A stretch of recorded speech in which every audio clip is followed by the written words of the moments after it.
you have proposed. They are fascinating, but just a bit cryptic. Would you care to tell us more?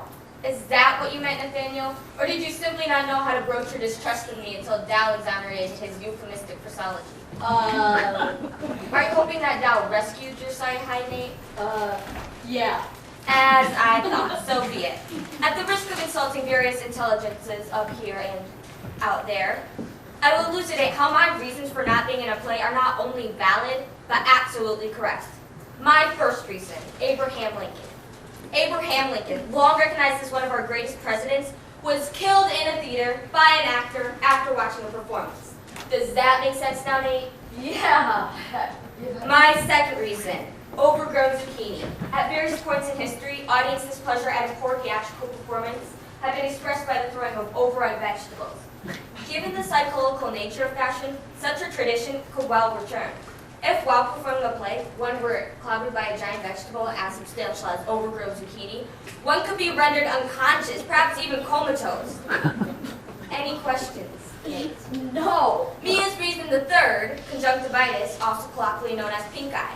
This highly contagious and irritable malady can easily be spread amongst cast members because they foolishly and autumnally share mascara and preference for stage appearance. Satisfactory, dear Nathaniel. Mia! And my final reason, half-inch plywood. One common error in theatrical construction is when amateurs, rather than professionals, are engaged in the utilization of too thin plywood for the construction of standing surfaces, otherwise known as platforms. Specifically, these novices will use 1/2 of an inch rather than 3/4 of an inch, thinking that 1/4 of an inch won't much matter. But when these insufficiently supported platforms are elevated several feet above the floor and are overloaded by too many uninformed actors, that 1/4 of an inch of insufficiency may well cause them to plummet to the ground, injured not only by the fall, but by the leafless shards of wood and metal that can impale them on the way down. Nathaniel, are you now satisfied that my assertions are, in fact, valid reasons not to be in the play? Mia! What? I never said I doubted your reasons. It's just they were too short because I really love your voice. You like my... I love it. Well then, this indeed might well lead us into another reason entirely.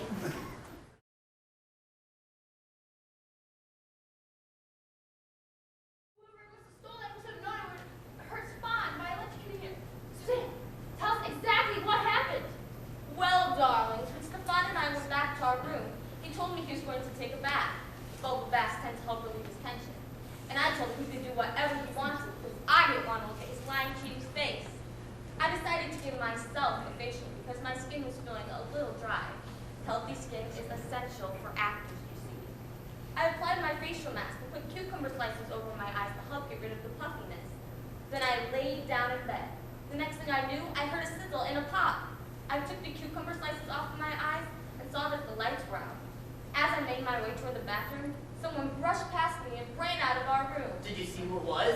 No, darling, it was dark and everything happened so quickly. I called out to Stefan, but he didn't respond.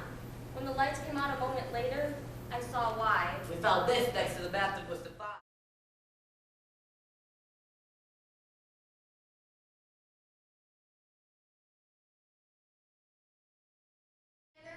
I mean, isn't it funny that right after your husband is found fiddling with another woman, he winds up dead? If you really want to know, Stefan and I weren't even a couple anymore. Is she telling the truth? I'm afraid so. Don't look so shocked, everyone. Stefan and I were married for business purposes only. We acted together as a pair. We needed each other for our careers to survive. I wasn't angry when I found him with Connie. He was only my husband. You think I was in love with him? Sure seemed mighty angry to me. It's called acting. I found Stefan with plenty of women over the years, and he's found me with plenty of men. Our marriage was purely for show. Sure, it all began with love and affection, but the love was gone a long time ago. Since we had already established ourselves as a husband and wife acting duo, by the time the marriage split, we decided to remain together. You can't very well keep the slogan, partners on stage and off, if audiences don't believe you're a couple.